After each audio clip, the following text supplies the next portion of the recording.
बच्चों कैसे हो आप सभी। उम्मीद करती हूँ आप सभी अच्छे होंगे और स्वस्थ होंगे। तो आज हम बच्चों आम का पेड़ के क्वेश्चन आंसर प्रश्न उत्तर इसके करने वाले हैं। तो देखिए 4 क्वेश्चंस हमारे यहाँ पे हैं, 5 क्वेश्चंस हमारे नीचे हैं। आइए हम इनको कॉपी के अंदर सॉल्व करेंगे। पहला है कि आपको कौन सा फल बहुत अच्छा लगता है, वह फल आपको क्यों पसंद है। तो मुझे आम सबसे ज़्यादा अच्छा लगता है। यह मुझे इसलिए पसंद है क्योंकि इसका रंग बहुत ही सुंदर होता है और स्वाद तो सबसे अच्छा होता है। आपके घर या विद्यालय में कौन कौन से पेड़ पौधे लगे हैं, उनकी देखभाल कौन करता है। तो हमारे घर में केले और पपीते का पेड़ लगा हुआ है और उसकी देखभाल मेरे दादाजी करते हैं। हमारे विद्यालय में अमरूद का पेड़ है और माली काका उसकी देखभाल करते हैं। चित्र में कुछ आम धरती पर गिरे पड़े हैं। आम पेड़ से नीचे क्यों गिर गए होंगे। तो आम तेज हवा के चलने के कारण या अधिक पक जाने के कारण गिर गए होंगे। चित्र में दिखाए गए बच्चे और व्यक्ति आमों का क्या करेंगे। तो वो आम खा सकते हैं, आम का अचार या मुरब्बा बना सकते हैं, आम की चटनी या आम रस भी बना सकते हैं। सोचिए और लिखिए। सौरभ के चाचा जी ने सौरभ को किस मौसम में आम भेजे। तो सौरभ के चाचा जी ने सौरभ को गर्मियों के मौसम में आम भेजे थे। आम खाकर सौरभ के मन में क्या विचार आया। तो सौरभ के मन में आम खाकर विचार आया कि वह भी ऐसे ही मीठे आम अपने बगीचे में लगाएगा। सौरभ ने पानी डालना क्यों बंद कर दिया। क्या उसे ऐसा करना चाहिए था। तो सौरभ ने पानी डालना इसलिए बंद कर दिया क्योंकि आम का पौधा बाहर नहीं निकल रहा था। सौरभ को ऐसा नहीं करना चाहिए था। सौरभ और उसकी बहन क्यों प्रसन्न थे। तो सौरभ और उसकी बहन प्रसन्न थे क्योंकि आम का पौधा निकल आया था। पिताजी ने आम के पौधे के बारे में सौरभ और उसकी बहन को कौन सी बात बताई। तो पिताजी ने उन्हें बताया कि इस छोटे पौधे को बड़ा होने में बहुत समय लगेगा, 4 से 5 वर्ष का समय लगेगा, फिर उसके बाद इस पर आम लगेंगे। अब क्वेश्चन है कि नीचे कहानी से जुड़े कुछ चित्र दिए गए हैं। चित्र में दिख रहे पात्र आपस में क्या बात कर रहे होंगे, अनुमान लगाकर लिखिए। तो प्रिया कह रही है कि देखो पौधा निकल आया है। सौरभ कह रहा है कि यह पौधा मैंने लगाया है, इसमें खूब आम लगेंगे। सौरभ चाचा जी आपके आम बहुत मीठे और स्वादिष्ट थे। चाचा जी कह रहे हैं कि मुझे पता है कि तुम्हें आम बहुत पसंद है, इसलिए मैंने अपने बगीचे के आम भिजवाए थे। प्रिया कह रही है कि आपका धन्यवाद चाचा जी, हम सब ने मीठे मीठे आम खाए। इसके बाद हमारा क्वेश्चन है कि यहाँ बहुत सी वस्तुओं के चित्र बने हैं, उन वस्तुओं पर घेरा बनाइए जो पौधा लगाने के काम आते हैं।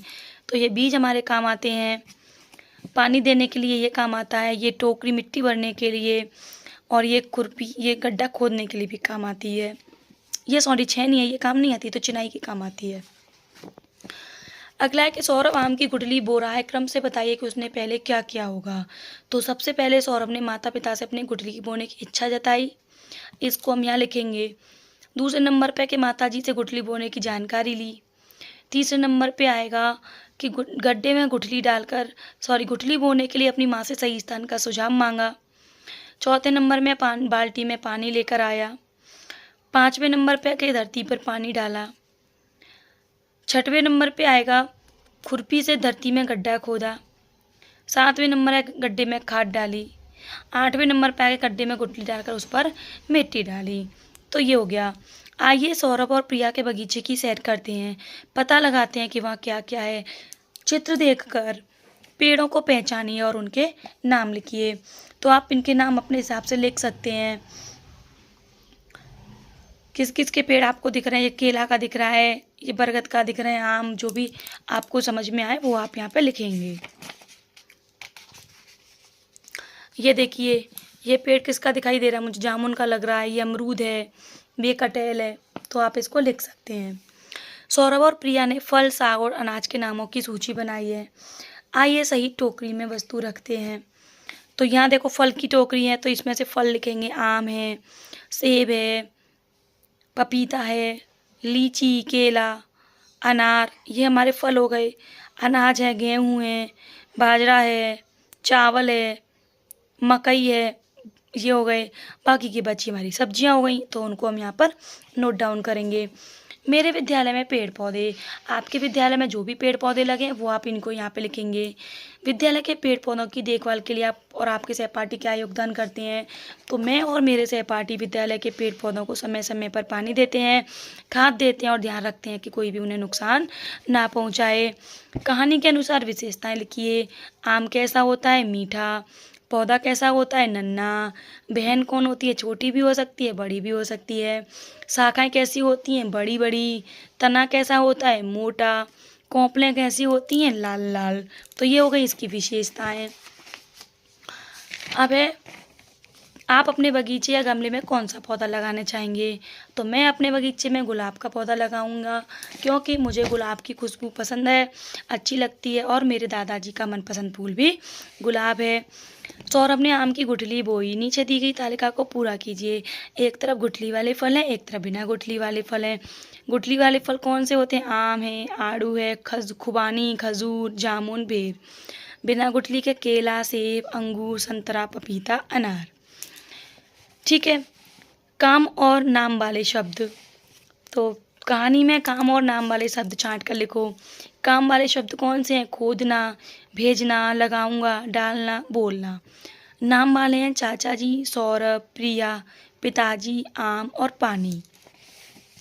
अगला है कि सौरभ के चाचा जी ने उसके लिए मीठे मीठे आम भेजे हैं। सौरभ उन्हें धन्यवाद करना चाहता है। सौरभ को उन्हें क्या संदेश लिखना चाहिए? तो आदरणीय चाचा जी, सादर प्रणाम। मुझे आपके भेजे मीठे आम मिले, हम सब ने मिलकर खाए। आम सच में बहुत मीठे और स्वादिष्ट थे। एक आम की गुठली मैंने अपने बगीचे में भी लगा दी है। कुछ सालों में मेरे बगीचे में भी मीठे आम लगेंगे। जब आप आएंगे तो हम सब मिलकर आम का मज़ा लेंगे। आपका आम भेजने के लिए बहुत बहुत धन्यवाद। अब है आम के प्रकार। आपने आम के विभिन्न प्रकार के नाम सुने होंगे, जैसे दशहरी, सिंदूरी, चौसा आदि। घर के बड़ों से पूछकर कुछ नाम पता करके लिखिए। तो हाफूस, तोतापरी, दशहरी, माल्टा, कमली, कलमी, केशर, हिमसागर।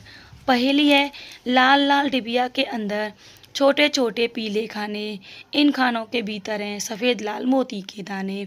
आंसर है इसका अनार। ऊपर से तो है हरा, अंदर से है लाल, उतना मीठा रस भरा जितनी मोटी काल। इसका आंसर है तरबूज। तो ये हो गए हमारे इस चैप्टर के क्वेश्चन आंसर। अब ये भूल भुलैया, ये भूल भुलैया है। इसमें क्या करना है कि नीचे दी गई भूल भुलैया के खेल में एक फल को दूसरे फल से मिलाते हुए भूल भुलैया से बाहर निकालने में प्रिया की मदद करनी है। सेब के बाद क्या आएगा? आम। आम के बाद पपीता, खरबूजा, अनार। अनार के बाद आलू बुखारा और अंगूर करके निकल गई, प्रिया बाहर निकल गई। ये नीचे दिए गया पेड़ का चित्र हाथ की चाप और उंगलियों की सहायता से बनाया गया है। तो आप भी इस तरीके से अपनी उंगलियों की सहायता से पेड़ यहाँ पर बनाएंगे। बाकी हमारा चैप्टर फिनिश। तो आप, आई होप आपको समझ में आ गया होगा। वीडियो पसंद आई हो तो लाइक करें, सभी के साथ शेयर करें। तब तक के लिए धन्यवाद।